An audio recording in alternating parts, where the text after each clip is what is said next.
नमस्कार दोस्तों, एक बार फिर से स्वागत है। आज बात है रीट की और इस रीट के महाकुंभ में आप सभी लोग का स्वागत है। महाकुंभ शब्द इसलिए उपयोग में ला रहा हूं क्योंकि ये आप जानते हैं कि आपने जिन्होंने रीट का जो प्राथमिक एग्जाम था वो दे दिया होगा, उसके बाद में जो उत्तीर्ण हुए हैं, जिनको वर्तमान में ये कहूंगा कि मार्कशीट मिल गई है, यानी कि जो भी सर्टिफिकेट मिलना था वो मिल चुका है। उसके बाद में अब विज्ञप्ति जारी हो चुकी है और विज्ञप्ति के बारे में आप लोगों ने बहुत सारे वीडियो देख लिए होंगे, क्योंकि आज का ट्रेंड है आप वीडियो के माध्यम से अध्ययन करते हैं, देखते हैं।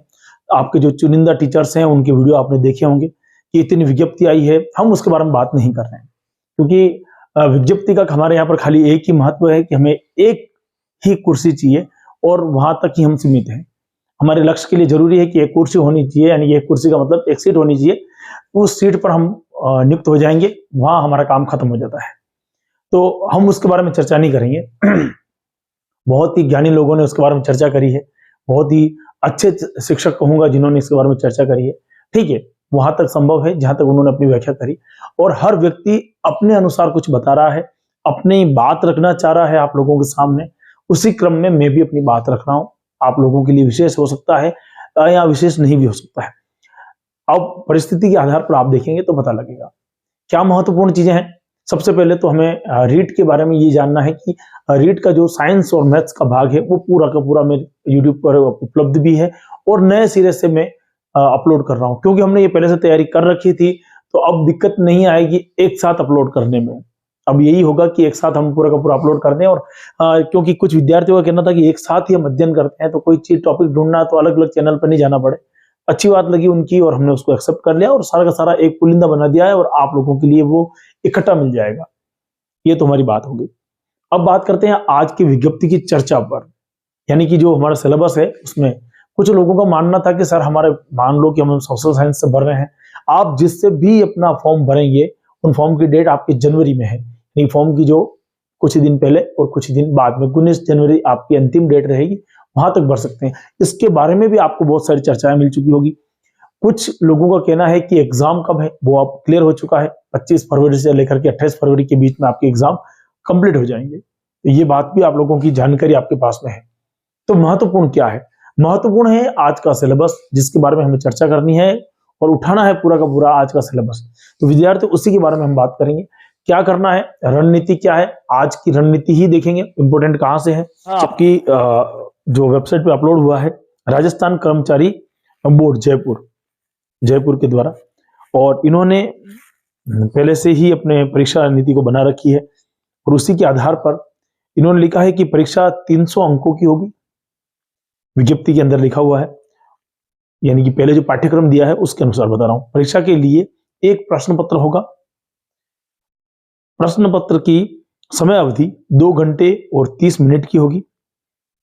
अच्छा, प्रश्न पत्र में कुल 150 प्रश्न होंगे और इसी में इन्होंने लेवल सेकंड की बात करी है, और लेवल सेकंड में सबसे पहले 80 अंक की बात करी है। देखो, टोटल मिला के बात समझ में आनी चाहिए अपने को कि पेपर जो है कितने नंबर का है, 300 अंक का है। यहां तक बात समझ में आ गई। अब लाना कैसा है वो बात अलग है, हम क्या योगदान दे सकते हैं और आप क्या इससे ग्रहण कर सकते हैं वो बात अलग है, लेकिन अंक कितने हैं टोटल? 300। इंपोर्टेंट बात 300 की है। बात नंबर दूसरी क्या कहा इसने, इन्होंने कहा है कि एग्जाम का जो समय है वो 2 घंटे का और 30 मिनट का है ना, 2 घंटे और 30 मिनट का है। इंपोर्टेंट बात यह भी है कि पेपर जो होगा वो खाली एक ही होगा, और इन्होंने ये भी कहा है कि जो एग्जाम है उनमें 300 अंक होंगे, क्योंकि यानी कि ये सीधी सी बात होगी कि एक पेपर है और 150 प्रश्न है, तो प्रत्येक प्रश्न जो होगा आपका वो कितने का होगा? 2 अंक का होगा। ये भी बात क्लियर है। बता रहे हैं कि उत्तर जो है उसमें प्रश्न की जांच जो है वो आपके नकारात्मक मूल्यांकन पर आधारित होगी। अगर आप गलत उत्तर देते हैं या एक ही प्रश्न में 2 गोले कर देते हैं या सही गोला नहीं करते हैं, ऐसी परिस्थिति में आपके 1/3 अंक काट लिए जाएंगे। यानी कि 2 नंबर तो आपका क्वेश्चन का है और उसका 1/3 भाग काट लिया जाएगा। ये बात समझ रहे हैं आप? अब इन्होंने क्या किया है, उस प्रश्न को समझने की कोशिश भी करते हैं। कहां पर समझाना चाह रहा व्यक्ति, इन्होंने कहा है कि सर हमारे पास में अंक बार जो है वो पहला है राजस्थान का, वो है 80 नंबर का, और उसमें है राजस्थान का भौगोलिक, ऐतिहासिक, सांस्कृतिक और राजनीतिक, राजस्थानी भाषा। देखो ये जो भाग है पूरा का पूरा, अभी की कंडीशन में हाफिली एग्जाम जो हुए थे उनमें हमारे पास में एक आई थी राजस्थान, और राजस्थान 9वीं कक्षा की और 10वीं कक्षा की, तो राजस्थान के बारे में ज्ञान है। 9वीं कक्षा के अंदर जितने भी देवी देवता हैं उनके बारे में बताया हुआ है, जबकि 10वीं कक्षा के अंदर जो मेवाड़ का इतिहास है, मारवाड़ का इतिहास है, जयपुर जोधपुर का जो इतिहास है उसके बारे में पूरा दिखाया गया है। वो पूरी की पूरी किताब आपको उठा लेनी है एज इट इज, और वहां से आपको एक बार पढ़ लेना है। अच्छा, और इससे बेस्ट कौन सी है, तो एनसीईआरटी की, या यूं कहूंगा जो अभी 10वीं 12वीं क्लास के अंदर जो बच्चे पढ़ रहे हैं, 12वीं और जो 11th क्लास के बच्चे हैं, जो 11th क्लास की भूगोल है उसको उठा लो आप। उसमें देखना कोई भी विद्यार्थी रीट का उसके लिए उपयोगी है मेरे हिसाब से, और उसमें सारा का सारा दे रखा, उससे बाहर नहीं जाएगा। आप लोगों ने नोट किया होगा साइंस के विद्यार्थियों ने कि जो हम रीट का जो पेपर आया था पहले वाला, फर्स्ट पेपर जो हुआ था, उस पेपर में भी इन चीजों से उठे हुए क्वेश्चन थे, प्रश्न वहीं के थे। और आप लोगों ने ये भी नोट किया होगा, जो साइंस के थे उन्होंने ये भी नोट किया होगा कि मैथमेटिक्स के जो प्रश्न बने थे, फॉर्मूले थे, वो 9वीं कक्षा के आसपास के ही थे, उससे बड़े नहीं थे। तो यानी कि अगर आप 9वीं कक्षा की, मैं बात कर रहा हूँ 9th की और 10th की, इन दोनों की जो राजस्थान वाली किताब है ना, राजस्थान वाली जो इनका एग्जाम भी अलग हुआ है, तो राजस्थान वाली जो बुक है उसको उठा लें और एक बार उसको पूरा पढ़ लेंगे तो भी काम अच्छा सा हो रहा है। उसके बाद में हमारे पास में 11th और 12th की दोनों की जो भूगोल बनी हुई है ना, 11th 12th की जो वर्तमान में जो भूगोल की बुक चल रही है, ज्योग्राफी की जो किताब चल रही है, उसको उठा के आप देख लें। 11th में काफी टॉपिक आपके क्लियर हो रहे हैं। ये भौगोलिक स्वरूप है, मानसून, ये वाला जलवायु है, अपवाह तंत्र है। हालांकि ये सब मिलाकर के अपने को 80 अंक दे रहा है। राजस्थान की पूरी जानकारी हमको कितना दे रहा है, 80 अंक दे रहा है। इसी का सेकंड पन्ना अगर अपन बदलते हैं, जिसमें इतिहास, संस्कृति, राजस्थानी भाषा, ये सब आ गया, उसके बाद में एक 50 अंक का एक टॉपिक और आता है। बात को समझने की कोशिश करना, 50 अंक का एक टॉपिक और आता है। रणनीति यही कहती है कि हमें पूरा का पूरा पहले से पता होना चाहिए। उसमें राजस्थान का सामान्य ज्ञान, शैक्षिक परिदृश्य, निःशुल्क एवं अनिवार्य बाल शिक्षा का अधिकार, अधिनियम और सामायिक विषय। इसमें आपके राजस्थान का पूरा सामान्य ज्ञान आ गया, शैक्षिक परिदृश्य आ गया, और निःशुल्क और अनिवार्य बाल शिक्षा के बारे में आ गया। ये आपको 50 अंक का है पूरा का पूरा। तो राजस्थान के जितने प्रतीक चिन्ह हैं, राजस्थान की सरकार की जितने भी योजनाएं हैं, मुख्य अनुसंधान केंद्र है, धार्मिक स्थल हैं, खिलाड़ी हैं, नगर है प्रसिद्ध, या स्थल है कोई मुख्य उद्योग है, या प्रशासनिक योजनाएं हैं, व्यवस्थाएं हैं, उनके बारे में पूरा का पूरा हो गया। अब यहां से ये तो हो गया हमारे पास में 80 अंक का, और ये हो गया हमारे पास में 50 अंक का। इसके बाद में आपका सब्जेक्ट खत्म हो गया।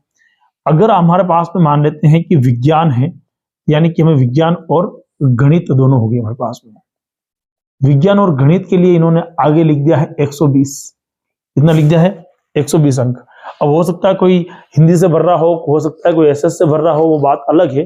तो सब्जेक्ट के आधार पर अगर देखते हैं, सिंधी है, पंजाबी है ना, उर्दू है, और हमारे पास में आता है विज्ञान और गणित। विज्ञान और गणित यानी कि ये साथ में है, और विज्ञान और गणित में अपने को अंक प्राप्त हो रहा है 120। 80 अंक यहां पर हो चुके हैं, 50 अंक यहां पर हो चुके हैं। विज्ञान और गणित के इन्होंने कितने दिए, 120। हालांकि यहां पर कोई अलग अलग भागों में नहीं बांटा है कि 60 अंक विज्ञान से आएंगे और 60 अंक गणित से आएंगे, ऐसा डिवाइड नहीं किया है। सीधा सीधा आप देखना, अगर आप देख पा रहे होंगे तो आपको पता पड़ रहा होगा, इन्होंने सीधा लिखा है गणित और विज्ञान। गणित के अंदर परिमेय है, अपरिमेय संख्या है, वास्तविक संख्या है, दशमलव प्रसार है, वास्तविक संख्याओं के लिए आघात और नियम है। कहां से उठाना चाहिए इसको, ये वाला जो टॉपिक जिसकी मैंने अभी बात करी, परिमेय संख्या की, अपरिमेय संख्या की, वास्तविक संख्या की, कक्षा 8वीं कक्षा की जो बुक है गणित की, आप उठा लीजिए, पूरा का पूरा वो सिलेबस वहीं से मिल जाएगा। कक्षा 10वीं में भी परिमेय संख्या की बात कही गई है और 9वीं में भी की गई है, लेकिन मैं फिर भी कहूंगा एक बार 8वीं कक्षा की किताब उठा ले आप, है ना। अब समय नहीं है साहब, 45 दिन का समय है, काफी होता है पढ़ने के लिए। जो बच्चे एग्जाम देने जाते हैं, छोटे बच्चे जो जिनको हम पढ़ाते हैं 9th 10th वालों को, वो लोग भी एग्जाम से 2 दिन पहले तैयारी करते हैं तो भी अच्छे अंक ले आते हैं। तो बहुत समय आपके पास, तो बेफिक्र रहिए। परिमेय संख्या वाला चैप्टर कहां से उठाना है, मैंने आपको बोला है 8वीं कक्षा से उठाना है, वहां मिल जाएगा पूरा पूरा। वर्ग, वर्गमूल, घन और घनमूल, ये 7वीं कक्षा की किताब में भी है और 8वीं में भी है। तो एक बार उन किताबों को आप सब किताबें खरीद के लिए आइए, या फिर जो राजस्थान बोर्ड की जो वेबसाइट है वहां पर जाकर इससे डाउनलोड कर लीजिए बुक्स को। बहुपद, शून्य, शेष, देखो शेषफल, प्रमेय और इनके पिछली बार भी अर्ध जो रीट हुई थी उसमें क्वेश्चन पूछा हुआ है। बीजीय सर्व, जितनी भी आप लोगों को ध्यान होगा कि a प्लस बी का होल स्क्वायर है, ये वाले जो फॉर्मूले हैं जितने भी, a प्लस बी का होल क्यूब है, ये वाले जो फॉर्मूले हैं, है ना, ये वाले फॉर्मूले आपको इन्होंने दिए हैं। दो चरों वाले रेखीय समीकरण, ये आप जानते हैं, ये 9वीं कक्षा की किताब में भी है और 10वीं कक्षा की किताब में भी है। प्रतिशत लाभ हानि 7वीं क्लास 6ठी क्लास उठानी है। चक्रवृद्धि ब्याज 8वीं कक्षा में दे रखा है। अनुपात समानुपात 7वीं और 8वीं दोनों में दे रखा है।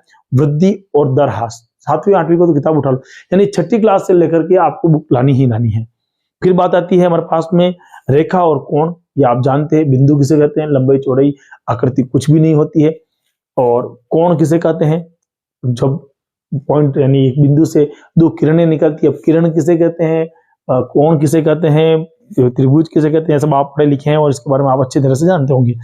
उसके बाद में जब बात आती है समतल आकृतियों के बारे में है, त्रिभुज के बारे में है, सर्वांग समता के बारे में है।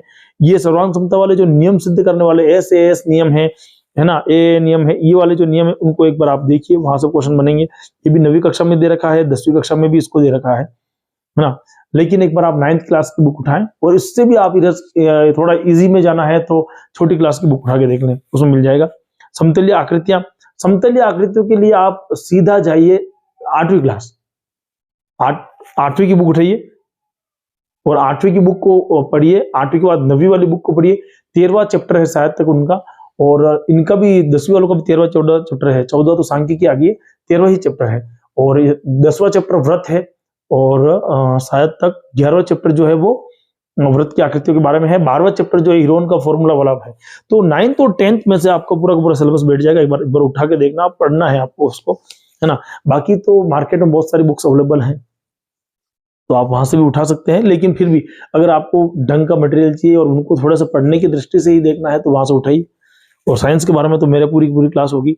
सांख्यिकी और प्रायिकता, यानी कि मैं सीधी सी अगर बात बोलूं कि ये वाला जो इन्होंने उठा के जो दिया है ना आपको, ये लगभग 10वीं क्लास की किताब उठा के देखना, पूरा का पूरा सिलेबस एज इट इज ही दे दिया है उन्होंने। विज्ञान, परमाणु, अणु, मोल, संकल्पना, रासायनिक सूत्र। देखो विज्ञान में तो क्या होगा कि आपको थोड़ा सा ऊपर जाके पढ़ना पड़ेगा 11th 12th की लेवल पर, लेकिन फिर भी अगर बेसिक पे जाना के पढ़ना है तो 9वीं कक्षा के अंदर परमाणु, अणु, मोल, संकल्पनाएं बहुत अच्छी ढंग से दे रखी है। तत्व यौगिक मिश्रण के बारे में 9th में बता रखा है, 10th में अच्छा दे रखा है। रासायनिक अभिक्रिया, समीकरण, संतुलन, उपापचय, अभी ये जो टॉपिक है ना रासायनिक अभिक्रिया, जो मेरी लाइव क्लास हुई थी 10th क्लास के साथ में, उनको आप सिलेबस को उठा के देखना। वो जो लाइव बिल्कुल लाइव पढ़ा है, जिसमें रासायनिक अभिक्रियाओं के बारे में पढ़ा है, संयोजन अभिक्रिया पढ़ी है, वियोजन अभिक्रिया पढ़ी है, वहां से आपको मुझे लगता है अच्छा समझ में आ सकता है। अम्ल, क्षार, लवण, हालांकि मैं वापस जब क्लास होगी तो हो चुकी है, जिन क्लासों को अपलोड करनी है उनको भी आप देखना। लेकिन एक 10वीं क्लास के लेवल से जो मैंने पढ़ाया है शायद तक आप लोगों के लिए उपयोगी हो सकता है। फिर अम्ल, क्षार, लवण, पीएच, इसकी बात मैं कर चुका हूँ 10वीं कक्षा में। नई कक्षाएं जब होगी उनमें चर्चा करेंगे, और ये भी 10वीं कक्षा का ही है। कार्बनिक यौगिक और मिश्रण, उसके बारे में 10वीं कक्षा में ही है। कोशिका की संरचना 9वीं कक्षा का है, उत्तक 9वीं कक्षा का है। जैव प्रक्रम, पोषण, श्वसन, परिवहन, उत्सर्जन, ये 10वीं कक्षा की किताब से लिया गया है ना। नियंत्रण और समन्वय 10वीं कक्षा का 7वां चैप्टर है, ये आप जानते ही हैं। जीवों में जनन 8वां चैप्टर है, 8वीं कक्षा में भी है और 10वीं में भी है। सूक्ष्म जीवों में फैलने वाला रोग 8वीं में है, 10वीं में है और 12वीं में है। तो आप आराम से इसको जहां से भी उठाना चाहे उठा सकते हैं। जैव रासायनिक चक्र दे रखा है, चक्रण दे रखा है। भोजन की प्रमुख कमियां, यानी कि विटामिन ए की कमी से, बी की कमी से, सी की कमी से, विटामिन के बारे में है। बल और गति 8वीं कक्षा में है, 10वीं में है, तो आप उसको उठा के देखना। और सबसे बढ़िया देखना है तो 9th में मिला जुला रूप दे रखा है इसका, और बल कितने प्रकार की होती है, गतियां कितनी प्रकार की होती है, क्या दे रखा है, पूरा देखना है एक बार। विद्युत धारा, ओम का नियम, ये 10वीं कक्षा का है। गुरुत्वाकर्षण, केपलर का नियम, ये 9वीं कक्षा का है। ताप, उष्मा, तापमापी और उष्मा संचरण, है ना, तो ताप उष्मा वाला भी आपके पास में इन किताबों में अवेलेबल है। प्रकाश का परावर्तन, गोलीय दर्पण, ये 10वीं कक्षा का है। एक बार सिलेबस उठा के देखना, आप अपनी बुक उठाना 10वीं कक्षा को, ऐसा लगेगा जैसे एज इट इज छाप दिया इन्होंने, है ना। और आप जो भी मार्केट से बुक खरीद के लाएंगे उनमें भी वही बातें मिलती जुलती होंगी, क्योंकि किसी ने आविष्कार नहीं किया है इन चीजों का, यहीं से लेकर के उनको अपनी किताब में रखा है। जो आने वाले टाइम में हमारी बुक है उसमें भी वहीं से उठाया है हमने, तुम्हें पता है। और ध्वनि है, शोर मंडल है, ये भी आपको वहीं से मिल जाएगा। तो 120 नंबर जो है इनके आप महारथी हो सकते हैं। जो मैथमेटिक्स वाले विद्यार्थी हैं वो विज्ञान में उनको लग सकता है थोड़ा सा, तो उन्होंने अच्छी तैयारी कर रखी है, कोई दिक्कत नहीं है। और जो गणित जो विज्ञान वाले बच्चे हैं उनके लिए गणित थोड़ी सी सिरदर्द बन सकती है। लेकिन जहां तक मेरा सवाल है, मैं खुद एक बायो का विद्यार्थी रहा हूं और मैंने एमएससी जूलॉजी में की थी, उसके बाद मैंने एमए हिस्ट्री में करी, एमए मैंने फिर पॉलिटिकल में करी। लेकिन मैंने लंबे टाइम तक मैं कहूँगा कि मैंने गणित ही पढ़ाई है और गणित का मैं अच्छा अध्यापक रहा हूँ विद्यार्थियों की निगाह में भी। तो 10th तक की जो मैथ्स है, तो आप भी कोशिश करते हैं तो मैथमेटिक्स आसानी से नहीं पढ़ लेंगे। सामाजिक अध्ययन वाले सामाजिक अध्ययन के बारे में चर्चा करेंगे, है ना। अब यहाँ पर हमारे पास में आता है, ये तो हो गया 120 नंबर का। एक 20 अंक का और आता है और वो है शैक्षिक रीति विज्ञान, है ना। देखिए शैक्षिक रीति विज्ञान। अब रीति विज्ञान के अंदर क्या है, तो इसके अंदर भाषा कौशल है और वो आपके हिंदी में भी है, संस्कृत में भी है और आपके सिंधी में भी है। अब यहाँ पर ये हो सकता है कि आपने जो भाषा का पहले चयन किया था, हो सकता है आपने हिंदी ली हो सकता है आपने संस्कृत ली हो सकता है आपने पहले ही सब्जेक्ट इंग्लिश लिया हो, दूसरा आपने हिंदी लिया हो, जैसा भी आपने चुना हो। तो वहां पर 20 अंक का है, तो इसमें 2 भाषाएं आपकी उसमें हो जाएगी, क्योंकि पंजाबी सिंधी सब नहीं होगी, है ना। लेकिन इसमें एक और आइए, हिंदी भी है, गणित भी है, विज्ञान भी है। तो गणित के बारे में और सामान्य विज्ञान की शिक्षण विद्या, ये यहाँ से 20 अंक के अंदर ही आएगी। फिर आती है शैक्षिक मनोविज्ञान, ये आपके 20 नंबर की है। मनोविज्ञान जो है वो आपके कितने नंबर की है, 20 नंबर की है। और मनोविज्ञान में आपके पास में वही है, आपने अथाह सागर है मनोविज्ञान हालांकि, लेकिन जब भी आपने उठाकर देखा है तो मनोविज्ञान आपको वही मिलेगी जो आपने 2nd ग्रेड में पढ़ी है, 1st ग्रेड में पढ़ी होगी या 3rd ग्रेड के अंदर पढ़ी होगी, तो मनोविज्ञान वही है। और एक टॉपिक और आ जाता है हमारे पास में, सूचना तकनीकी। सूचना तकनीकी के लिए कहां से उठाएं साहब, 10 नंबर का है। 10वीं क्लास की और 9वीं कक्षा की सूचना तकनीकी की किताब उठाइए, काफी कुछ दे रखा है और उसमें आपको बहुत सारे नोट्स बनाने की संभावना भी है। अगर आप कोई मार्केट से बुक खरीद के लाए हैं तब भी इसमें आपको सहायता मिल जाएगी। टोटल करके देख लेते हैं कितना होता है हमारे पास में। तो ये हमारे पास में हुआ है 20 और 20 और 10 50, ये 50 अंक हो गए, 50 और 50 हो गए 100, 100 और 100 हो गए 200, 200 और 80 और 20 हो गए 300। टोटल मिला के अंक हो गए 300। और हमने इन्हीं 300 के बारे में बात करी थी।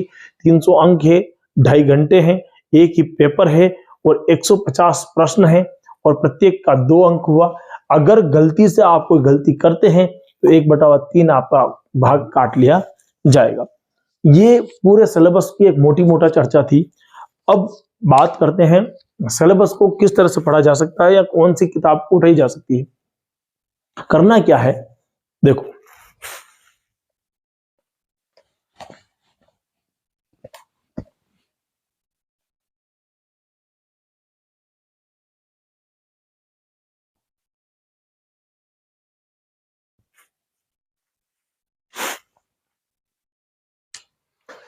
हमारे पास में 8वीं या यूं कहूंगा 6ठी कक्षा से लेकर के 8वीं वाली, यहाँ सीधा ही आप 6ठी से 10वीं की जो बुक्स हैं विज्ञान की, उनको आपको उठानी है।